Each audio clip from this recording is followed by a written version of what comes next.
If you're enjoying this Which podcast, then you might also be interested in listening to other podcasts that we have to offer, like Which Shorts. Which Shorts is our weekly podcast that brings you a flavour of what the Which magazine has to offer, as well as our dedicated travel, gardening and tech magazines too. Each week we handpick a review, investigation or feature that was printed in one of our magazines and written by one of our award-winning writers. We then bring it to life on the podcast. So, to get a taster of what Which members get in our suite of magazines, be sure to listen to Which Shorts wherever you get your podcasts. When life gives you questions, Which? Get answers. Hello and welcome to the Which Money Podcast, your weekly hit of money news and personal finance hacks to help make you better off. I'm James Rowe in for Lucia Ariano, and here's what's coming up this week. They had an Oral-B electric toothbrush on loyalty price the day we looked. It was £400 for non-members, but for members it was only £150, so really a fantastic discount. Sounds brilliant until you realise that just 13 days before it was £150 for everybody. You're not going to know what a deal's not a deal. Just because they say it's a deal doesn't make it a deal. And so it's really important for you to look at, what am I going to get? Let me plan it out. Where should I best go? And that can all be done online before you ever step foot in a shop. This week we're looking at supermarket loyalty schemes and the cheaper prices on products that are offered to members. On the surface they look great, but dig deeper and they might not be all they seem cracked up to be. Joining us to explain more is Which senior researcher Ellie Simmons, welcome. Hello. And making his Which Money debut, it's financial advisor, author and TV presenter Emmanuel Asuko. Nice to have you here. Lovely to be here. Ellie, I want to start with you on this one, because we all know about loyalty schemes, right? They've been around for years, our wallets are probably jam-packed full of cards for different supermarkets, but loyalty pricing is a little bit newer. Can you just give us a bit of an overview? Yeah, so loyalty schemes used to be mainly about points and getting rewards, and then recently there's been a really big shift, and now they tend to be more about prices and getting money off at the till. So they're like the exclusive club that is now fast becoming the norm. Tesco launched club card prices about 5 years ago, and now it's really big business for them. They have about 8,000 products on club card price every week. And then Sainsbury's followed the beginning of last year with Nectar prices, and it has lots of products on Nectar prices too. There are also these what we call two-tier loyalty prices, so where there's one price for members and another price for non-members. You get those also at Co-op, Lidl, Morrison's, Waitrose, in the supermarket sector, and then also Boots and Superdrug, as well as health and beauty retailers.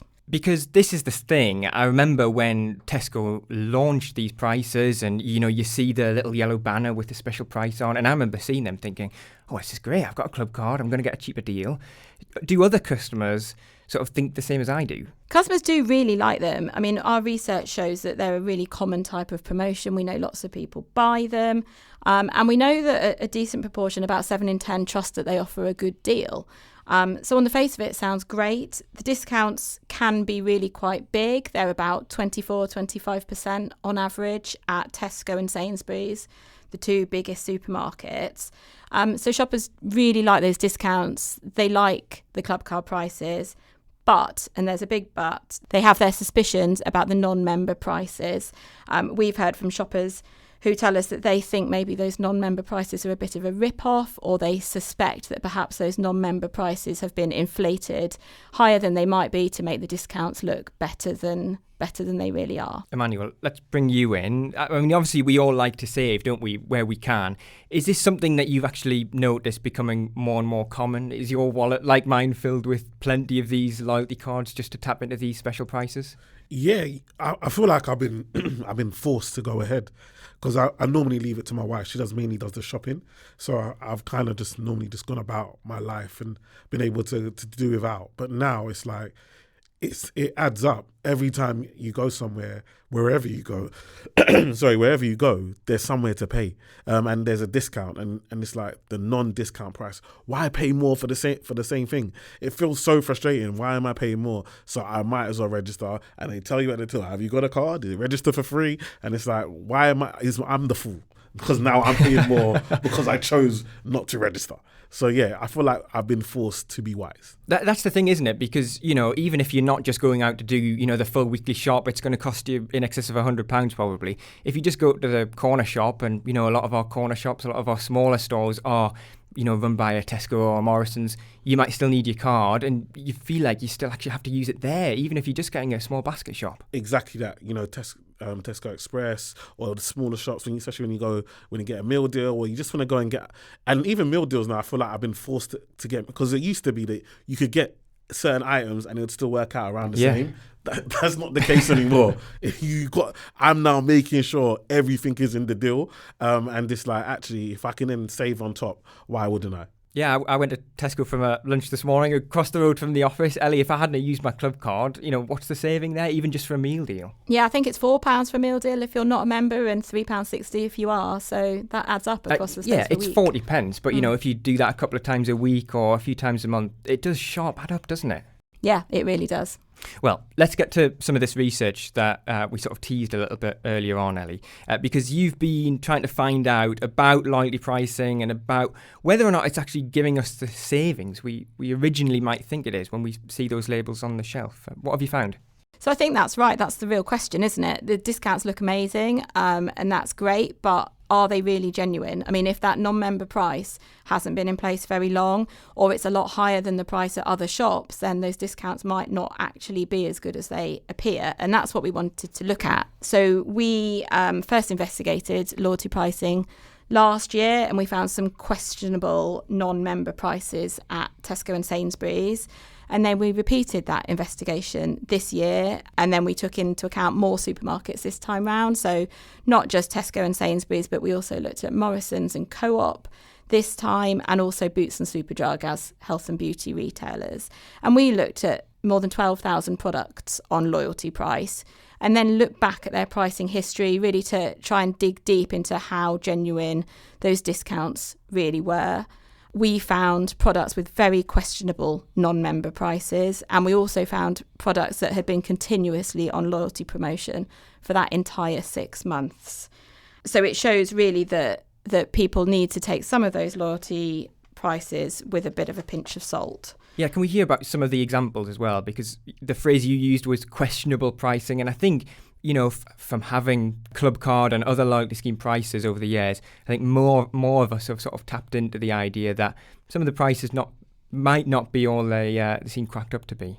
Yeah, so for example, one of the products that we picked out at Tesco looked like a great deal. Cans of Stella Artois Lager, 18 cans. For non-members, that was advertised at $16.99, with a great saving for members at £13. But we found out that higher $16.99 price had only been in place for 7 days before the promotion started. Before that, they were $15.99 for everybody, going back several months. Similarly, at Sainsbury's, a pack of Bird's Eye chicken nuggets, they were £5.50 for non-members, £4 for members. Again, sounds like a fantastic £1.50 saving, but they were £5 for everybody just 3 weeks before that. So not such a great saving after all. Emmanuel, you're listening to this. You'll have read Ellie's piece. I mean, it just seems a bit unbelievable, right? I think it's very believable. I think these companies are businesses, and I think we believe that they're always out for us. Every little helps, and they give us this impression that we are the most important to them. But what's most important to them is making sure they do well for their shareholders, or they'll lose their jobs. So the reality is that it's on us not to be so loyal and make sure we are checking. And that's why I always talk to clients and customers about having a list, doing your research before you go out, because they're going to catch you. If you just turn up to the shop and they're going to catch you with the labels and the signs, you're not going to know what a deal's not a deal. Just because they say it's a deal doesn't make it a deal. And so it's really important for you to look at, what am I going to get? Let me plan it out. Where should I best go? And that can all be done online before you ever step foot in a shop. Yeah, we'll get into some more of that as well a little bit later on for some advice about how we budget and how we should shop and that sort of thing. But Ellie, it's not just supermarkets who are doing this now. You've mentioned a few other sort of health and beauty shops who are luring us in with this loyalty pricing. Yeah, that's right. It's a big deal at Superdrug and at Boots as well. They both do loyalty pricing in a big way and in a bit of a different way as well to the supermarkets. They have slightly different tactics and we found slightly different things there, but it's a similar principle nonetheless. Can you give us any examples from Boots or Superdrug or the like? Absolutely. So one of the most striking examples we found in our whole investigation actually was at Boots. They had an Oral-B electric toothbrush on loyalty price the day we looked. It was £400 for non-members, but for members it was only £150. So really a fantastic discount. Sounds brilliant until you realise that just 13 days before it was £150 for everybody. So that £400 price had only been in place for 13 days before it was then discounted down for the £150 for members. Gosh, I mean, Emmanuel, I don't think even everybody would even recognise that difference. So they might see those prices on the shelf, but they might not even recognise that they could tap into that loyalty price because they're not a member, or they mightn't even be bothered or have the time to sign up. So they're being penalised, right? Because they don't have that card and they're being charged hundreds of pounds more. We're not talking about a few pence or a few pounds in the supermarket. This is a huge difference. Yeah, I just think it's very unfair. But I think also it's a case of if one store can do it at such a discount, for me, the first thing I think of is what else who's available else online. So even if I'm not a member here, like where am I a member? Do they can they offer it? And what are the barriers to being a member? Because again, it might be something where I could just walk up to the till, get a card, fill in something, get a card, and then I can go and take advantage of that discount. But I always tell people, do I need it first? Because if you walk in and you see from £400 to £150, you're thinking this might not be here tomorrow. Yeah. But if you would have walked in and it was £150, you would have walked past it because you know it's 100. And that's the psychology, and that's why it's so important to go out for what you want as opposed to allowing yourself to be suckered in by these deals. Ellie, can we chat a bit more about the research that you did? Presumably you weren't out at the crack of dawn going into hundreds of supermarkets to check the prices. How exactly did you do it? No, we weren't. We weren't out at the crack of dawn doing that. We used an independent pricing provider and we took a snapshot day and we collected every single loyalty price at those retailers on that day. And then we looked back at 6 months worth of pricing history, both the pricing history kind of for everybody, for non-members and then also for members, and looked at how those prices had changed and fluctuated across the 6 months. And the idea of that was to really get a sense of how genuine those non-member prices were as a reflection of the usual selling price of each product. Well, Ellie, your brilliant work featured in the Which magazine a little bit earlier this year, so members will already be up to speed on all of this. If you want to hear all about our work first, then becoming a member is a brilliant way to do that. And right now, you podcast listeners can grab a Which membership for 50% off the usual price. There's 3 tiers to choose from, ranging from the magazine being delivered direct to your door every month, right up to the full access tier, where you can get access to all of our product reviews, our app, and one-to-one personalised buying advice. And the best thing is, the cost of your membership helps people like Ellie here at Which go out and do this work and bring it to you. So just head to which.co.uk/podcast offer to grab yourself a membership for 50% off the usual price. After the break, we'll be looking more at why we don't think loyalty pricing is fit for purpose and what you can do to ensure you're paying the right price for your supermarket shop. Next time you need to get work done on your home, or your car, or your garden, make sure you choose a trader you can trust. And don't just choose any trader, choose a Which trusted trader. Our trading standards professionals only endorse traders who've passed our rigorous assessment that includes credit reports, customer satisfaction surveys, reference checks, and interviews. When we say a trader is good enough to display our Which Trusted Trader logo, you can trust us. But don't take our word for it. Search Which Trusted Traders online to see our directory of around 4,000 traders. Every customer review you read there is verified genuine by our moderators, so you can choose with confidence. To find a local trader you can trust, search Which Trusted Traders or go to which.co.uk/traders. That's which.co.uk/traders. Everybody needs a trader they can trust.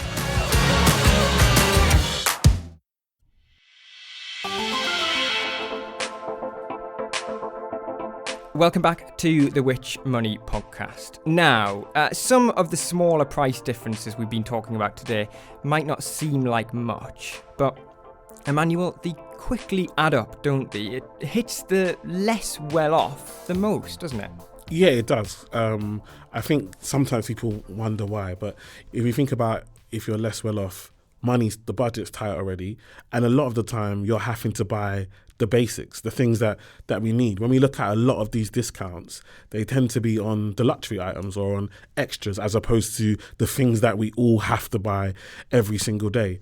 And so it's really important that, you know, they have access to these discounts, but also time. You might not know, you might not have the time, it might not be a focus for you. So I think it's really important that that these prices are made as fair as possible, and especially that they're not increased just to make a deal look better, because again, you know, every little increase, even if they think it's 10-20p, for someone who's really struggling or really on the line, it can make a huge difference. We're seeing, you know, people on good salaries that are having to use food banks. That's where we are now in this country, and it's really important that everyone plays their part, and you know, supermarkets and shops have their part to play as well. And Ellie, do we see loyalty pricing on everyday products, not just, you know, what people might consider to be luxury products or needs rather than necessities? Are we seeing it on everyday stuff? Yeah, we absolutely do see it on everyday stuff. It's on bread, it's on cheese, it's on yogurts, and it can even be on kind of really essential stuff. You know, we found it on baby food.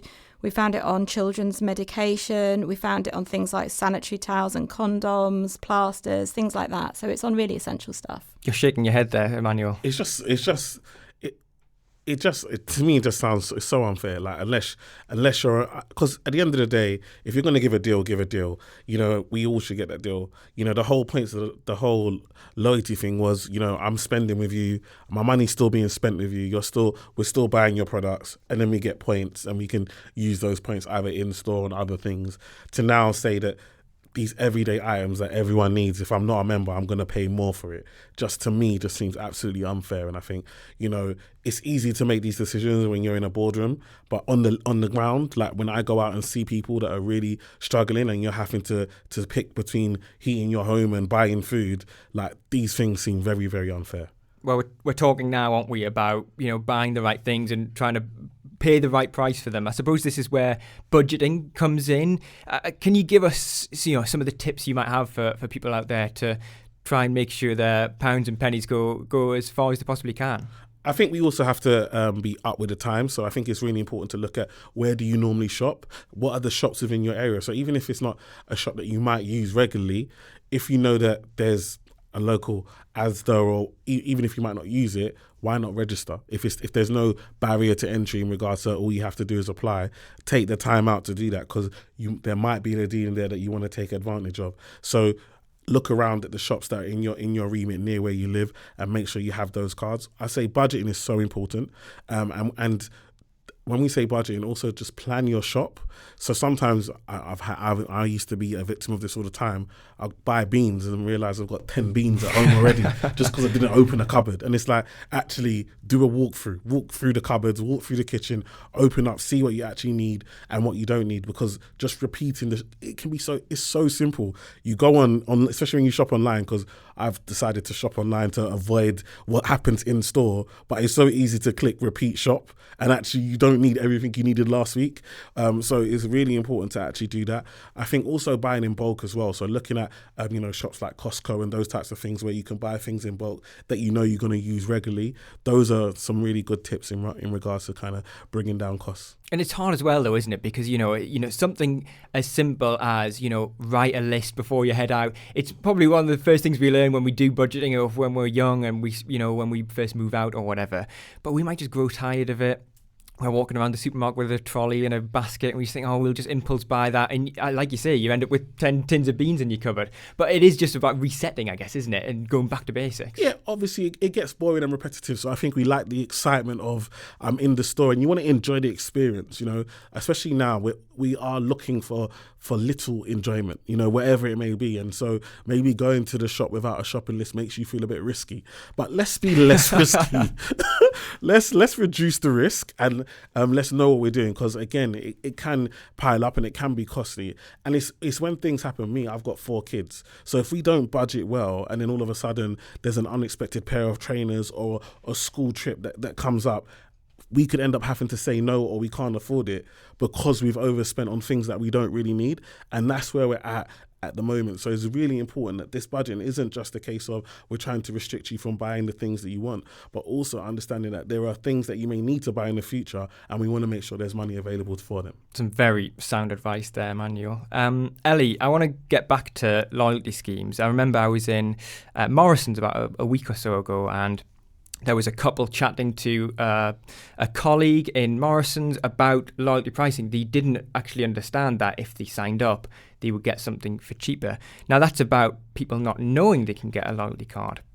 But what about the barriers in place that actually stop certain people from getting a loyalty card? You found some examples. Yeah, we found out that millions of people actually are locked out of getting some of these lower prices at supermarkets and at other retailers. So they have restrictions on signing up to loyalty schemes. There are restrictions based on age, address, and some also have kind of digital access type restrictions. And so that means that millions of people across the country can't get some of these lower prices that previously could have been potentially available to everybody. And we don't think that's fair at Which. I mean, that means that maybe a single parent teenager who's buying toddler milk for their youngster can't get a discount on that toddler milk. They might have to pay more for Calpol. You know, a homeless person may have to pay more for a Tesco meal deal, for example, than, say, a Citibanker on their lunch break. None of that seems fair to us. Or, you know, people shopping at Lidl, for example, wouldn't be able to get the lowest prices because they might not have access to an app. So we don't think any of that is fair, and we at Which are calling for the lower prices that are available to people who can sign up. We want those lower prices to be available to everyone who's ineligible to sign up. So, you know, people who are younger, people who don't have an address, people who have trouble with digital access. Because I think one of the most astonishing examples, I guess, is you might have a single mother who's 17, can't get a certain loyalty card, and then, as you say, can't buy formula milk, for example, at that lower price, and they're being blocked out of it purely because of how old they are. That's not their fault. Yeah, exactly. And sometimes these people are some of the most vulnerable in society, and the very people who probably need those lowest prices the most. And they're some of the ones that are being locked out of these low prices by this loyalty pricing. Emmanuel, you're nodding along again. I guess this comes back to it, doesn't it? Where perhaps the less well off might be locked out of some of these better deals. Yeah, definitely. And like I said, a lot of these decisions are made in the boardroom, and they're looking at data, and they're looking at if we're going to lose, what do we want to gain? And a lot of the time they want to gain your information, they want to get your data, they want to be an app on your phone so they can get the cookies and see what other things you're clicking into. So I totally understand from a monetary point of view, if we're going to lose money and give things out at a discount, we're going to want to gain by getting this data and this information. But like Ellie said, like it's some of the people that we're talking about, like not having an address. So because I don't have an address, I can't apply for some. That is just so unfair. I'm already at a place that I don't have the privilege of having a home and having an address. And now because of that, now I'm no longer important and I don't fit into the matrix. I think it's so important, and we need to really understand that this is food. This is a basic necessity that we all need, and people shouldn't have to spend more just because they don't have an address, or they're under a certain age, or they live in a certain, so they're going through certain things in life. Now, Ellie, I presume this answer is going to be a little bit long. What did the supermarkets have to say to all of your findings? Well, all the retailers that we approached for our investigation said their promotions offered genuine savings and value. Boots said that all its promotions, including Price Advantage, were assessed against applicable laws and guidelines set out by the Chartered Trading Standards Institute. Co-op said that no base prices had increased to accommodate member pricing, and many non-member prices had decreased to ensure that it was competitive on key products. What about the rest? Morrison said that in all 3 of our examples, the before price was in fact a promotional price rather than the base price. Sainsbury's said that customers understood factors such as inflation, seasonality or promotions could affect prices, and said it always follows industry pricing guidance and offers great value on the products customers buy the most. And I think we've still got a couple more. What else? What did the rest say? Superdrug said its products are regularly on a mixture of member-only prices, multi-buy offers and price promotions that are open to all.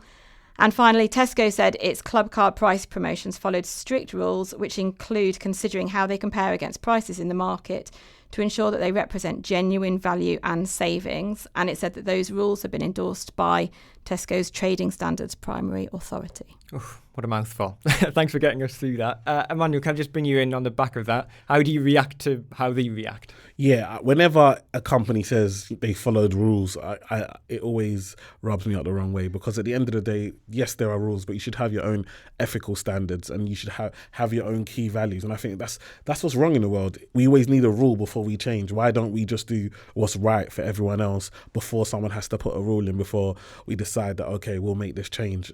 I don't think companies should be acting to what's within the rules. They should just do what's right for all. And that is something Which is calling for. So one of the things that our investigation highlighted was that the rules we don't believe are currently fit for purpose. The guidelines that currently exist around pricing practices don't even mention loyalty pricing. They were drawn up well before loyalty pricing. So we don't think that the rules are currently fit for purpose, and it's one of our central calls that we want those rules to be updated with reference to loyalty pricing so that there's a level playing field for everybody. So when these companies say, we're following all the guidelines, the loyalty pricing isn't in those guidelines. So yes, they are following them, but we want loyalty pricing to be mentioned in those. Yeah, we absolutely do. Can we finish then with some final bits of advice? Ellie, do you want to kick us off? Yeah, so we've got lots of advice on shopping in supermarkets and other retailers. And we're not against loyalty pricing per se. Actually, joining a loyalty scheme can save you money. We've shown that there are big savings to be had. And if you don't mind handing over your data and you don't mind that trade-off, then definitely one of our tips would be to join those loyalty schemes to get the lower prices. But the flip side of that is that we don't think you should be loyal. So join those loyalty schemes, brilliant, but don't stick to those shops. Shop around. You can get really big savings by switching supermarkets. Often Aldi and Lidl offer the cheapest kind of regular basket that we look at. So definitely pays to shop around, get a loyalty card, but don't be loyal. We'd also say resist temptation. Brilliant if there's a loyalty price on something that you're going to buy anyway, that it's already on your list. Don't buy stuff just because it's on loyalty price. That won't save you any money. You'll just end up spending more. And similarly, stock up. If it's a product and it's on loyalty price and it's non-perishable and you'll use it in the future, it is worth buying when it's at a lower price. And I think our final kind of slightly more secret tip is to look for the codes on the pricing labels. So at Sainsbury's, you'll find the start date for a pricing promotion in the small print at the bottom of the label. That will often give you a good indication of when it ends. It's usually a week or two kind of to the day from the day it started. And Tesco has the end date backwards on its pricing labels in the small print at the bottom. Oh, it's sneaky, isn't it? I guess it's something they don't have to do, but is that sort of a special code for the staff there? I think so, yeah. Okay. So that's a nice top tip. I feel like I need to rewind this, write it all down and put it on the fridge. So whenever I go and write a list, I'll take that with me. So there's a bit of advice as I go around. Emmanuel, do you want to chip in? Have you got any final advice for our listeners today? Yeah, I think Ellie's list was amazing. So I think definitely replay that and listen into that. I think for me, the big thing is the mindset shift that people need to make. You don't save money by spending. You save money by actually putting money in a savings account or in an investment or whatever it may be. And so this whole idea of I'm going to spend but I'm going to save, that's not actually how you actually save. You actually save by not spending. And so yes, it's great if you're going to save money on things you're going to buy already, but you're still spending money. Some great advice there between the two of you, of course. And I think that's a brilliant place to end. Ellie, thank you so much. And Emmanuel, where can people keep up to date with everything you're doing? Yeah, sure. So it's the E-Man Effect UK on social media, and emmanuelsuko.com is the website. Excellent. Thank you so much for joining us. Thank you. Thank you. Well, a huge thanks again to Ellie and Emmanuel for coming on the show today, and to you for listening to this week's episode of the Which Money podcast. If you enjoyed today's show, please hit subscribe to make sure you catch our new episodes as soon as they drop. We'll be back next Wednesday for a special budget episode of the podcast. For daily money news and advice, you can find us on social media at Which Money and online at which.co.uk/money. And we also have our free money newsletter, which is delivered to your inbox every Monday. To sign up, visit which.co.uk/money newsletter. This episode of the Which Money Podcast was produced and presented by me, James Rowe, and recorded by Rob Lilly-Jones.